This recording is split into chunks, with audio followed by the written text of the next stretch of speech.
Welcome to OLC 40. This is term 2B. Today is class 31. We're going to be looking at assignments 41 and 42, and it is June 9th, 2025, and this is Jillian Percy. Ways to contact us. The studio number is 1-800-465-7144. The office number is 1-800-667-3703, extension 2211. My email is jillian.percy@nnec.on.ca. My Facebook is capital G, capital P, ERCY, space, capital W, AHSA. If you send me a friend request, please send me a message saying what class you are in and what assignment you need help with. The reason is I'm getting a lot of kind of spammy stuff lately from people that I can tell obviously are not my students. They don't live in the area, that kind of thing. So I don't want to just accidentally click on a bunch of people that fill my feed with spam. So just let me know who you are. And that way also I can help you a little more effectively because I've got about 5 different courses, so it's good to know which one you're in. All right, there are 2 different YouTube channels that you can watch the pre-recorded classes on. The school channel is called WASA Distance Education YouTube channel that has all the classes from this year. Now, it's not running this class from this term, but term 1A, which we did in September, October, is on there, and it's more or less the same class. If you want to see the one that I'm recording right now, term 2B, then you need to go to my teacher channel because it is logged in there and it'll be under OLC 40, 2025, playlist for OLC 40, term 2B. That's the part. Term 2B is the important part. Okay, how to hand in assignments. There are multiple ways to hand in assignments. If you have access to a fax machine, you can just fax it over to me, 1-800-463-7852. That's if you're in Ontario. If you're anywhere else in Canada, 1-877-990-2023. If there's a learning center in your community, you can give it to the DEC at the Learning Center and have them scan it and then send it along to studentwork@nnec.on.ca. Hang on to your originals. You will need them for the portfolio at the end. You can also, if you do your work on your computer, just send me the work yourself through the same email, studentwork@nnec.on.ca. Just send the assignment as an attachment rather than write in the proper email. Some people like to do all their work on Google Docs, in which case sometimes they share it with me through Google Docs. If you do that, make sure to include me as somebody who can view or edit your work. I will obviously not edit your actual work. It just allows me to view it. Now, you are also welcome to download it and then email it to me if you'd rather like kind of protect your work that way. That's fine. A lot of people also take photographs of their assignments. This is really common if people are writing the assignments by hand rather than using a computer. When you do that, though, make sure, first of all, that your handwriting is nice and neat so I can read it.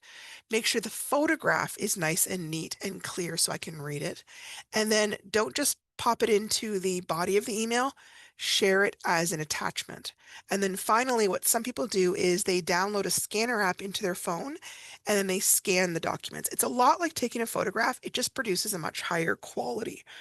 Remember that when you hand in any work, physically on the page, it should include your full name, the course name, the assignment number and name. And if an assignment asks for a rough draft, a good draft, a revised draft, whatever it is, label it so that I know what it is, okay? It's really, really important because a lot of times those are marked differently and I need to know what I'm supposed to be marking it as. Okay, this is a quick little run through of how to use the scanner app. This one is for Adobe Scan. It's not really particularly different than anything else. It's free though, so it's easy enough to use. Download it, then you open it up, hold your phone over your assignment like you're going to take a picture, line up the little dots in the corners.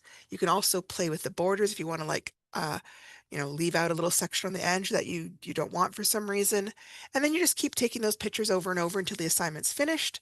Hit continue, and now it'll let you preview what you did. You can order the pages. You can crop pages if there's part that you don't need. If you need to redo one, you can. Hit Save PDF and give it a name. Normally, I give it the course name plus the assignment number, and then share and save it to wherever you save your documents, Google Drive, Dropbox, whatever. And again, write me an email and attach it along with the email. Okay, we are officially in the last week of this course. So the last week we can accept assignments is June 12th, which is this Thursday. Okay, June 13th is normally reserved for handing in exams, and this course doesn't have an exam. What it does have is a long culminating activity, which will take between 5 to 10 hours to complete, depending on how quickly you write. Do not leave this assignment to the very end, as it will be very difficult to complete in one day, especially if you work full-time or if you're taking care of young children all day.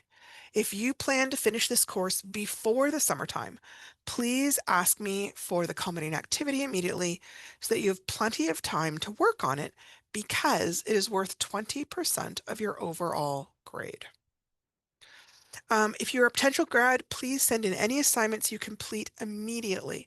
Like the moment it's done, send it in to me so that I'm able to stay on top of the marking, okay? Graduation is next Thursday, so I really need to get any marking done as quickly as possible because we have to like arrange travel and arrange for food and all those kind of things, okay? Now, some people may be running so far behind that you're like, you know what, there's no way I'm going to be finished by this Thursday. That's fine. You can also enroll in the summer version of this course and continue your work then. I will be doing the marking in the summertime. I will not be at the office, but I will be checking my email, and there are no live classes during the summer term. You would just watch the pre-recorded classes from previously. But that is doable. If you want to do that, you can let me know. You can also call the office. The other thing you can do is you can go to our Facebook page, which is called WASA Distance Education Center new page, and there's like a little online application, and you would just fill that out and send it in to us.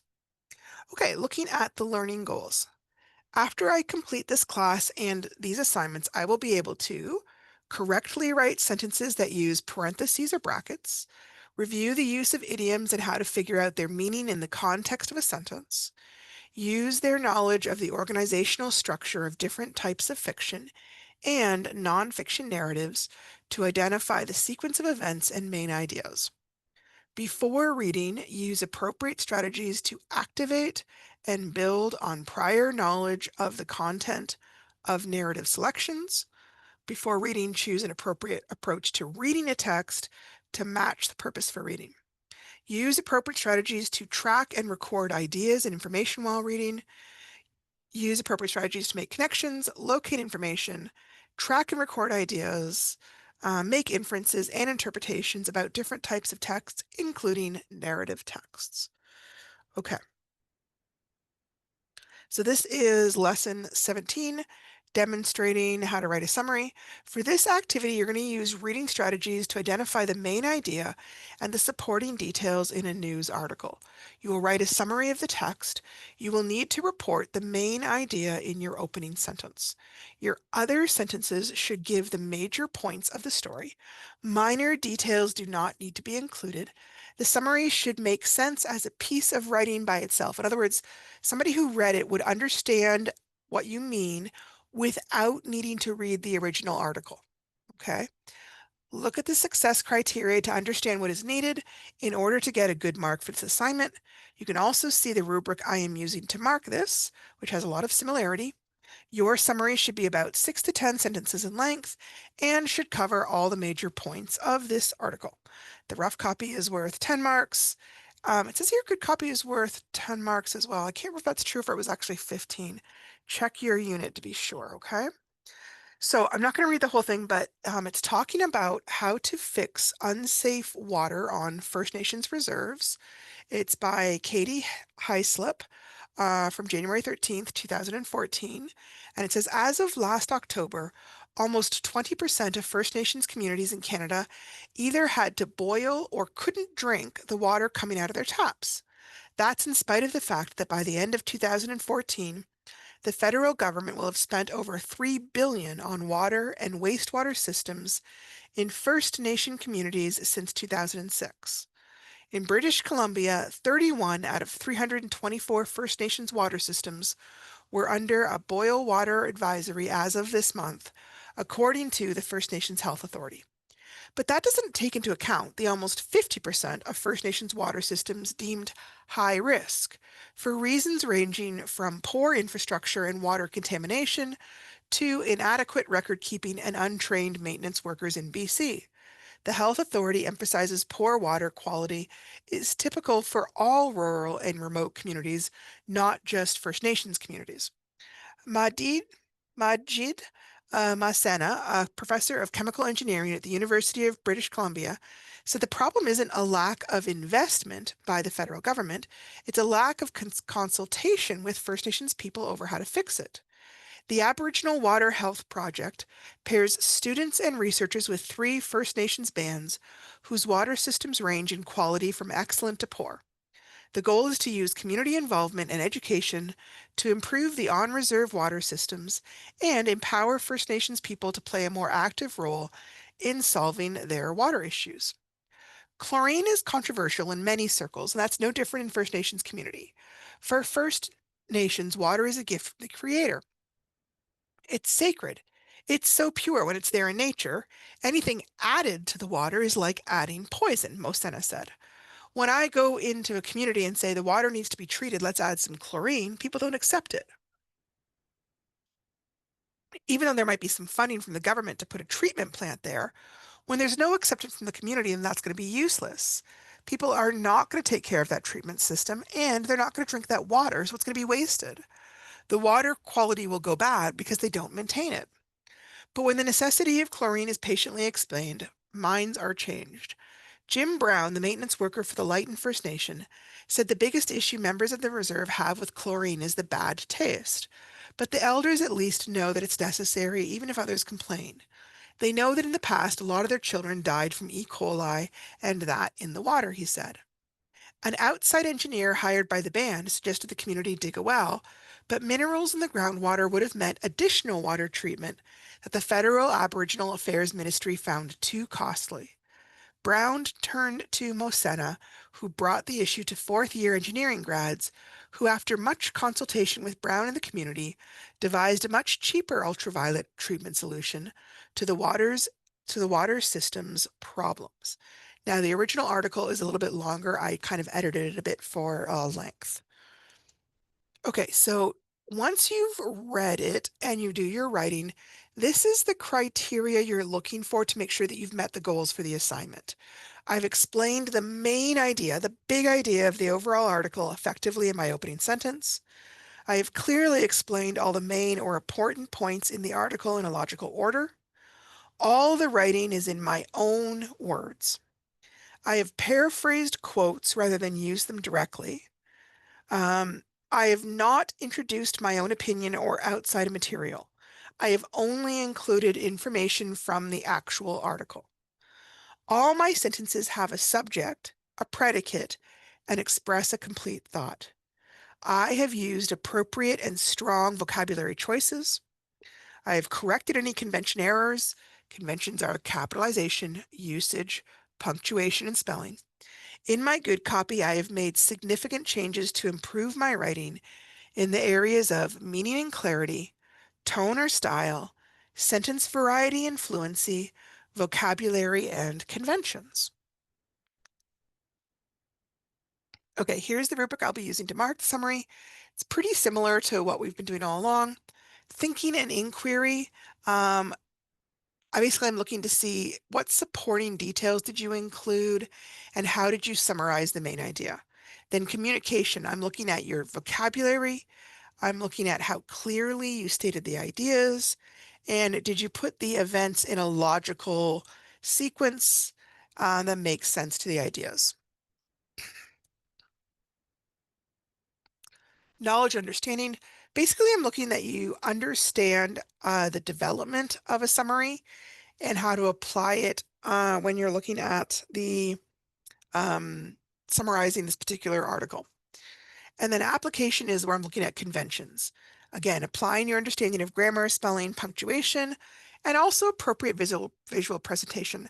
That's things like leaving nice margins, skipping a line so I can read it, putting a title up top, very kind of like very basic things, basically.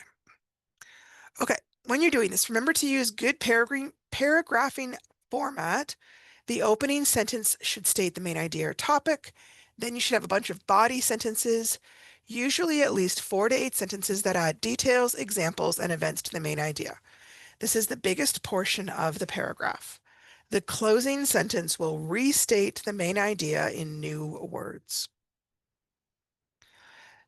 Remember the main features of a summary. The summary should be significantly shorter than the original article. The body paragraph should include all the major points that support the main idea. Minor details do not need to be included. Someone reading the summary should understand all the important facts of the original article. None of your own opinion should be stated. You are only reporting what was said by the original article, the original author. And also no outside information should be introduced, such as from another article or your own experiences. I know that part is tricky, okay? But right now the issue isn't responding to it, the issue is summarizing it. Those are two different things, okay? All right, so how to state the main idea. Sometimes students will try to oversimplify a paragraph into one word.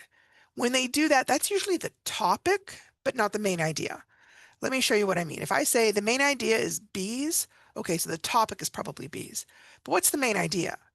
The main idea is that bees are vital for the survival of plants, which we rely on as food. Okay, that's the kind of detailed information I'm looking for a main idea. Vague, the main idea is Christmas. Okay, what about Christmas? The main idea is how developing traditions for Christmas can help families and friends feel more loved and connected to each other. One way to confirm that you've got the main idea is to try doing a sentence trick. This is where you select a sentence from the story to make sure that it matches or supports the main idea. If it doesn't seem to, then maybe our main idea is not accurate or complete or big enough idea.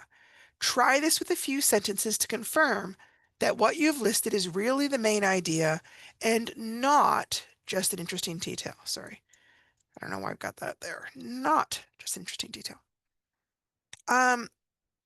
There are a few other ways to decide whether a fact is major or important. Many times, because remember how we talked about how we open with the main idea, the very first sentence in a paragraph, a lot of times, not every time, but a lot of times, will have the main idea. And then the rest of the paragraph will add small details or examples to try and prove or explain ideas. And that would be the minor or unimportant details. So here we go. The main idea of the article is to explain the different reasons that helped to cause World War II. This is a totally imaginary article. So major ideas are things that are very important and minor details are not so important. How do I decide? A major idea will help to explain the main idea or the overall argument. So for example, if I said the harsh monetary punishments against Germany in World War I were one cause of World War II. Minor ideas will help to explain a major idea rather than the main idea, right? Many people in Germany felt resentful and humiliated that they had to pay for the cost of the war and looked for ways to end this shame. So major facts really can't be left out of the summary without creating a paragraph that's kind of confusing or incomplete. Minor facts could be interesting, but you could leave it out of the summary without losing any important information or details. Here's another example. There are some supporting details might begin with following words, things like, for example, for instance, in addition, another, in fact, furthermore, moreover, therefore, as a result, consequently, first, second, third, next, then, last, or finally. So here's an example of a paragraph, and we're going to look at the main ideas and the minor ideas. The neighborhood watch programs are good for everyone. One reason for this is that neighborhood watches unite neighbors in a common goal. Neighbors work together to protect each other. One family's security becomes everyone's concern. Another reason is that neighborhood watches reduce crime in a couple of ways. Posted signs act as deterrents to criminals. Neighbors in these areas are more likely to report any suspicious persons or activities. And finally, watch programs keep neighbors alert. Because the neighbors meet regularly, everyone is more aware of events, rules, or changes in the community. So the main idea is that neighborhood watch programs are good for everyone, which you can see they more or less said at the very beginning and they say at the end, essentially. So what are some of the major points that support the big idea or the main idea? Neighborhood watches unite neighbors in a common goal. Neighborhood watchers reduce crime. Watch programs keep neighbors alert. It suddenly crosses my mind. I don't know if this still exists.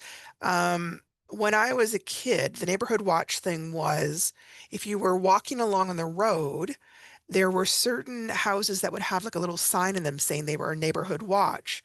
And if you ran into any problems or any trouble, like you were being bullied or harassed, they were a house that was safe to go to ask for help. So I don't know if that's still done anymore, but that was a thing that existed at one point. Um, so the minor points are supporting the major point. So the major point here, neighborhood watches unite neighbors in a common goal. The neighbors work together to protect each other. One family's security becomes everyone's concern. Here, minor details are posted signs act as deterrents to criminals. Neighbors are more likely to report suspicious persons or events. Um, and it's supporting the major idea of neighborhood watches reduce crime. So that's a kind of an example. Summarizing my own words, I actually find that this is really the hardest part for summarizing. I feel like a lot of people can tell what the main idea is, but they really struggle with how to put it into your own words. So here are some possible techniques you can try when you're working on that. First of all, if the sentence includes a specific example, take the example out. Second of all, try to find synonyms for some of the words. You could make the sentence a little bit shorter, like you could condense it. It will make it easier to understand, and it also shows that you comprehend it. Other times, several longer sentences could be combined into one detailed sentence that keeps the important information. Using all of these techniques will create a summary that includes the important information in your own words without having to copy word for word. Remember that copying word for word is considered plagiarism or cheating. If I recognize that you are doing it, I will ask you to redo your assignment and you will get a 0 until it is redone. Okay, so one thing to think about is closing sentences. And I mention this because I find most people remember to do the opening sentence, but somehow people keep forgetting to do the closing sentence. So I'm kind of trying to emphasize it here. So let's say the original opening sentence said something like, there were a wide range of reasons for World War II. Now our closing sentence needs to echo that idea without saying the exact same words. So here's one example, one possible example. All these reasons worked together to create the horror of World War II, which more than 50 years later still troubles us. Sometimes you might find that you make an overall concluding point on the paragraph. In conclusion, no one issue was solely responsible for World War II. It was the result of many events. Sometimes you could also summarize your major details or arguments. World War II was the result of many factors: worldwide economic depression, anger over the Treaty of Versailles, German Nazism, Japanese imperialism, and the failure of the League of Nations. Any one of those is possible. So what I'm pointing out is sometimes students are convinced that there's one right way that I'm looking for, but that just isn't the case. There are lots of different ways that are still valid and interesting. I just don't want to say this same sentence in a really simplistic way, like there were a wide range of reasons for World War II. Um, World War II. Oops, hang on a second. World War II. Sorry. Began due to a wide range of reasons. Now, technically, that is okay. Okay. It's just a little bit too close. I would want to change it a little bit more, right? Okay. Oh, sorry, something moved here. Why did that move? There we go. Okay, so then moving on to lesson 18, preparing for success beyond high school. Here we're looking at assignment 42, demonstrating your understanding and identifying resources. So there is an article called A Guide to Scholarship Awards and Applications by Rob Taylor, and I want you to read it and then answer the questions that follow. Be sure to use complete sentences. I'm including the first page just so you kind of know where we're at, but there's way too many pages for me to read here. A Guide to Scholarships, Awards, and Applications by Rob Taylor. When I was in school at both the University of Toronto and Ryerson, I didn't receive a cent of scholarship money. I did receive an honorarium for being president of the Student Residence Council at U of T Scarborough, and I did receive some money from the Millennium Scholarship Fund, but that was more loan relief than a scholarship. I had to be in debt to get the money, and it was applied directly to my OSAP debt. While it was nice to have less OSAP to pay back, having some actual cash would have been nice too. OSAP, by the way, is the Ontario Student Assistance Program. And if you're going to university, they will sometimes give you a little bit of money to help fund it. The reason I didn't receive any scholarships was twofold. First, I wasn't a brilliant enough student to be automatically chosen to receive a scholarship. I got by with high B's and the occasional low A until my last year at Ryerson, when I seemed to hit A's pretty much across the board. And then it was too late to get a scholarship. The second reason I didn't get any scholarships was that I was ill-informed. This was partially due to the limited resources available to me and partly due to my own laziness. When I was in high school, there was no World Wide Web, and internet was a funny sounding word that my uncle used occasionally. I wasn't all that close to my guidance counselor, and I wasn't even thinking beyond the summer when I applied to university.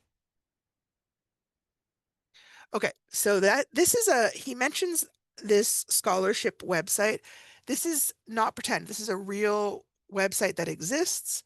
It is called https://www.scholarshipscanada.com.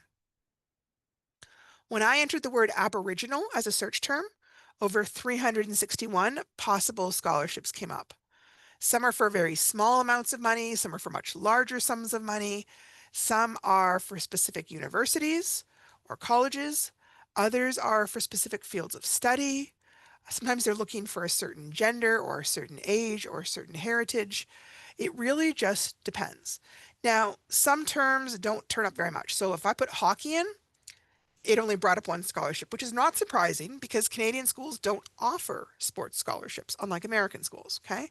However, nursing brought up 974 scholarships for that field.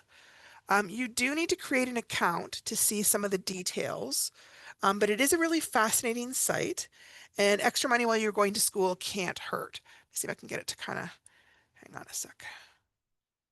Open link. Can't download. Huh, I wonder why. Okay, hang on a second. I do want to kind of quickly show this to you.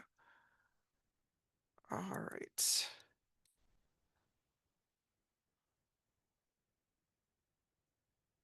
Okay, so here it is.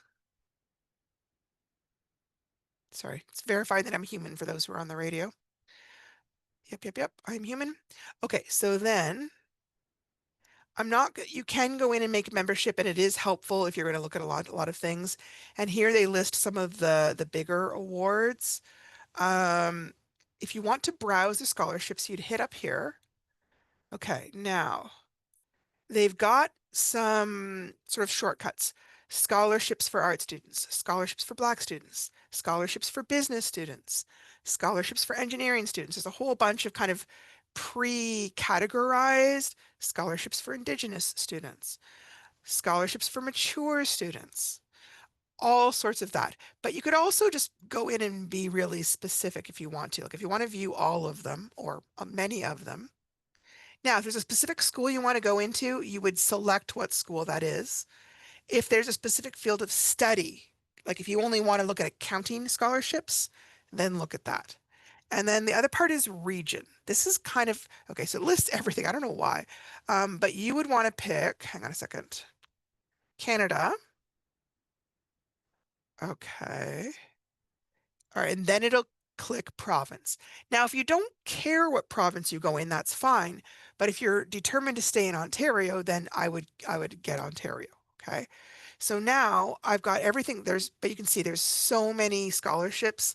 I want to narrow it down. So let's say I wanted to look for, are there any kind of scholarships in, say, welding? 21 scholarships found. So we've got the Nicole LeClaire Welding Bursary, which is worth 2,000. Komatsu Mining Entrance Bursary, 1,500. CWB Welding Foundation at the University of Waterloo, 5,000. Now there's deadlines for each of these. You can see it varies really widely. Okay, I'm going to go into one here. Let's see, electrical engineering. Um, Okay, monthly, is it renewable? In other words, does it go every year? No. Who's it provided by? Only one available. Automatic consideration. That means some scholarships, if you apply to that school, they automatically look to see if you qualify. This is not an automatic one. You have to apply. Now, if I wanted to know more information, let me see. Okay. If I wanted to know more information, I would probably have to create an account to look at things. Okay. Hang on, if I can go back really quickly. Um, Now let's say I took off welding. Let's see if I put, what else could I put in there?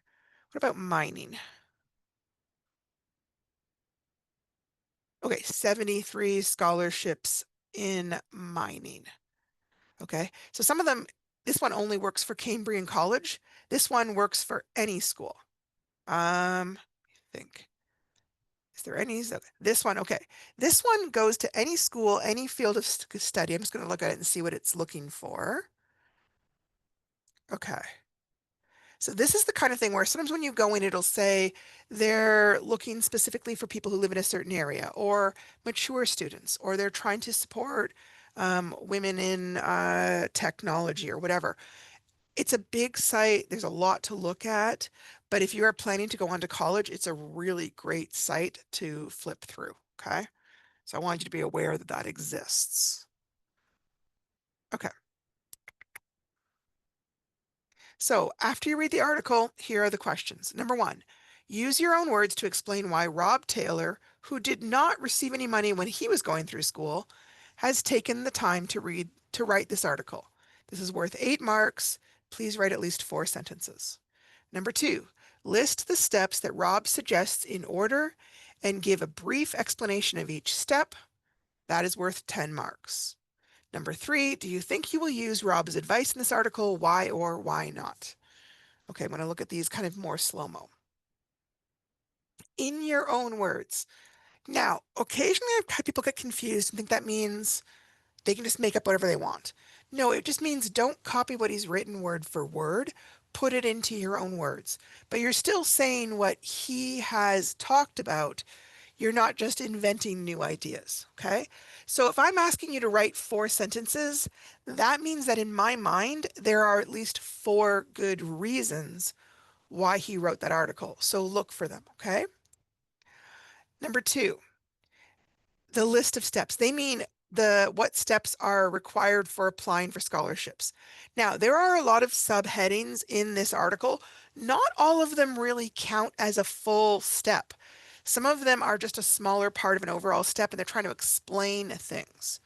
So a step that is very complicated might need a little more explanation. A step that is really simple might need only like a sentence or two. Make sure to put the steps in your own words, like the explanations. Okay, I don't mind the exact names, that's fine. So paraphrasing or putting things in your own words. Here's some example. In the exact article, here's a direct quote. I've read some pretty sad emails from students looking for help because they were not prepared. One student from the Maritimes, that's like out east, wrote to scholarshipscanada.com saying that she was having to choose between leaving the power connected and the phone working. She had no money and didn't know whether she was going to be able to make rent the following month. I did some investigating and found that her school could have given her an emergency bursary. She met the qualifications for it, but she had missed the deadline by 2 weeks. Now, I want to say the same kind of thing, but I want to put it in my own words. I'm going to shorten it, I'm going to rearrange it, I'm going to use synonyms, and I'm going to summarize it to make it shorter, which I guess is the same thing as shortening it. So it reflects my understanding of what he wrote rather than quoting him directly. School is very expensive, and sometimes students can end up broke and struggling to pay rent because they haven't looked into scholarships and bursaries for themselves. Schools can sometimes help you out with emergency bursaries, but you need to make sure that you meet the qualifications and the deadlines. Do you think you will use Rob's advice in the article? Why or why not? Okay, only you know yourself well enough to be able to predict whether you're going to use this or not, but you have to explain why. It's not enough to just say, I probably don't know why, I just won't. Um, to be able to give a better explanation may require some self-reflection. Usually we base predictions about people's actions, including our own actions, on their or our past behaviors or actions. What in your past or current behavior suggests that you might not follow these steps, and why? Sometimes we look at their character traits. What character traits do you have that would suggest you might or might not follow this advice? We could also look at your goals. Do you need a scholarship to accomplish your goals, right? If you're not planning to go back to school, then obviously you don't need a scholarship. That's easy. Okay, so here are some possible sentence starters and how you could finish them. I probably will look at scholarships in the future because my goals for the future are blank. So blank, blank, blank. In the past, I typically have whatever you want to say. Therefore, in the future, I think I will. I know that I am, and you'd put a character trait here, conscientious, laid back, rich, frugal, serious, casual, which means that, and then you would explain how that affects whether you would or wouldn't use scholarship. Okay, this is part B. For part B, choose any career of interest to you and list 3 reasons why you might want to pursue it. You need to use the same career for all the rest of the questions in this assignment. So please choose a career that you're actually interested in so that you won't be bored by the assignment. If you are having trouble picking a possible career, I have included some information on choosing careers. Okay. If you aren't sure what to pick as the career, um, we looked before at the Canadian Job Bank website. It's been updated. This is kind of more what it looks like now. It's got kind of a picture up top. You have to kind of go down a little bit. But it is a really helpful website, and I really suggest going to it. It has little job quizzes about your interests, your abilities, your work activities. You can also check out your skills and knowledge and what skills for success you need.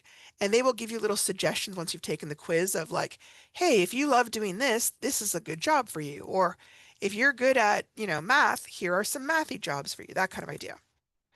Another website to help you choose career is one called the Occupational Skills and Information System. Okay. There's a whole little link here. This is another one where they will look at keywords and what kind of skills, abilities, whatever do you need to do certain types of jobs. Okay, lesson 2. Research information on your chosen career either through internet or print resources. If you are in an area without internet, such as the Kenora secured facility, please check with the DEC or the internet or the tutor for an alternate assignment that I've provided, okay? If you have used internet resources, please print off what they've got and send them along so that I have a chance to see them. If you used a book instead, please let me know what the title is and what the author of the book is. And then there's a chart that I want you to fill out. Now, if you're still looking for information on your chosen career, you can look at college programs of training, university programs of training, job boards, businesses that employ a lot of people in that job. For example, a hospital that employs lots of nurses might have like a little section on careers with us where that's specifically target nurses that might give you some helpful information. apprentice programs for trade jobs, career-oriented magazines, government job sites, union or organizational websites. So here is one part of the chart. Typical education needed for this career. You would fill the information in here. What's one college or university that you could get this training at? Here. How many years to complete this training? If you go to the college and find one that is offering the training, it will tell you. How much would it cost per year to do this training? Now, again, go to one of the colleges and check. Some of the colleges are probably going to be pretty similar, but it's possible that some might be very different. So maybe it's like, oh, between 8,000 to 10,000 per year. Who knows? How much would it cost to complete all the training over all the years? So if it's 10,000 per year and it takes 2 years, then you're going to need 20,000 to do the course.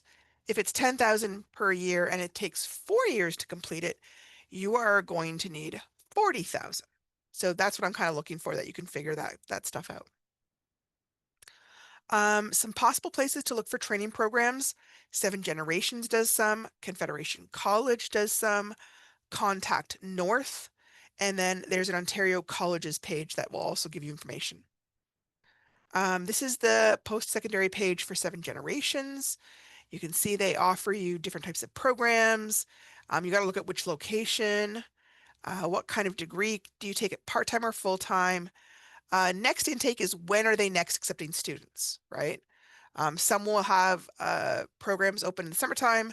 Some won't have anything open until September, okay? Here is another example. Here I looked up early childhood education. It tells you what kind of courses you would take, what admission requirements you need, what it's going to cost to go, who do you talk to if you want to know more.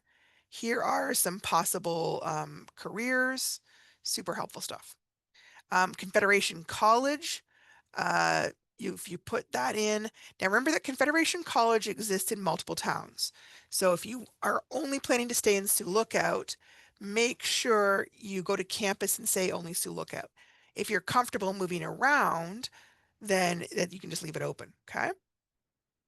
Hang on a sec.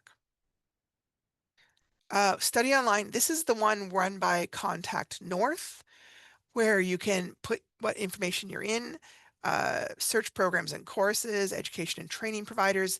It kind of connects you to the Ontario college system, but specifically the ones that you know are online if you know you're not planning to move. Okay. And then this is the Ontario College one. This has every college in Ontario for sure, maybe even Canada, and all the programs they offer. So it's a massive database. You want to kind of think about what you want to look into before you get there, but there's a lot of information out there.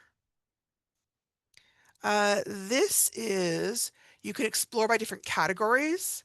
Like, do you want to look at media? Do you want to look at health?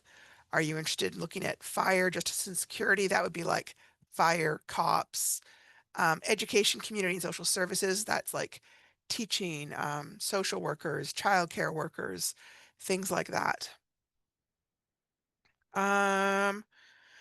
Don't hang on, let's see if I have. I don't really have time to go look. I will. So for that, you would just go here, Ontario. Sorry, Ontario colleges. Okay, Ontario colleges. So yeah, Ontario. Pick a program. Okay, I'm gonna grab computers. Applications, programming, software, gaming, repair, networking, security, web design. I'm gonna look at web design real quick. Okay, tells you information about the career. Then you would look up, hang on, maybe it's gonna tell you. Yeah, okay. So now it tells you all sorts of information about where you can get training in web design. And down here, you can pick the college, what campus, how long a program, what language, I think only English or French generally. Is it available still or is it closed? What program level? All these kind of information. So super helpful stuff if you haven't seen this kind of stuff before. If you're wanting to go on after high school, that is a really important site to look at. Other questions? Are there any prerequisites needed to complete this training? Usually, high school at least. But if you're, say, taking a master's, for a master's, you have to have a bachelor already. So sometimes you may already need to have some certain levels of education or training. What is the current outlook? Outlook means like, is there a lot of jobs in this field? If you check out the job bank website, that will tell you. And what are some typical salaries? That can vary widely. Like if you're in a rural area, you may not make the same amount of money as, say, if you're working in Toronto, but say Toronto is an insanely expensive place to live. So that's one of the reasons why. So salaries, you might have to list a range, like students can make, or um, workers can make between 60,000 and 80,000, whatever it is, right? What are some typical job duties? What are some typical personality traits? Things like outgoing, friendly, conscientious, precise, all those kind of things. And then tell me two places that you got the information. Okay. If it's internet, great. If it's textbooks, great. Just let me know where they are so I know where you got the information from. Job boards, if you've not looked for jobs before, things like Indeed, Monster, Simply Hired, LinkedIn, Glassdoor, Career Builder, Workopolis, all of these websites, if you look up certain jobs, they will tell you what are some salaries, what are some job duties, what are some personality traits, what's the education level, all that kind of stuff. And here, oh, this is the job bank, and looking up the job outlooks. So here it'll list it by province. This is the Ontario one. They're saying the outlook is good. What type of employers out there? What are the main trends? What skills do I need to succeed? What other information will I find helpful? This can be really helpful because like certain times, some careers are going out of fashion, that they no longer exist, or the market is saturated. There's way too many people who are trained in that job and not enough jobs. So that may be a job that you're like, maybe I better pick something different because I want to be able to get a job when I get out. Um, and then here's a whole bunch of key facts that might be helpful for you to know about that particular job. And the job bank has all sorts of information about all sorts of jobs organized by province. It is super helpful, including wage report. It will tell you information here. It's breaking it down by region, what the low rate is, which is the minimum wage. Median is like what's the middle, and then what is the high rate. Okay, so we'll get to the rest tomorrow. If you have any questions, contact me as soon as possible because we are running out of time to finish this course. Okay, take care and have a good evening.